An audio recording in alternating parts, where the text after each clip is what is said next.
आजच्या उत्तराची सुरुवात होणार आहे घ ह्या अक्षराहून. कोणत्या? घ. मग करायचं सुरुवात. Very good. ठीक आहे. आपण जिथे राहतो ते घर. Very good. एक पक्षी. घुबड. Very good. ज्यामध्ये आपण वेळ पाहतो घड्याळ. Very good.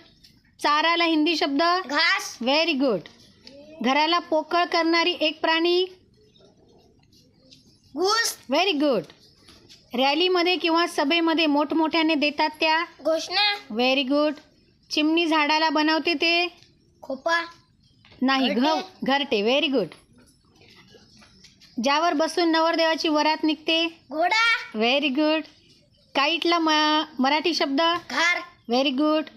टांग्याला दुसरा शब्द बेटा घोडागाडी. Very good. खूप छान वास सुटणे घनघनाट. नाही. खूप छान वास सुटणे घमघमाट. घमघमाट व्हेरी गुड. दुर्गंधला मराठी समानार्थी शब्द घाण. Very good. पायाच्या खालचा भाग नाही खालचा भाग गोटा. Very good. माळातून जाणारा रस्ता घाटा. घाटा नाही घाट आहे व्हेरी गुड. सगळ्यांसाठी जोरदार टाळ्या. छान छान.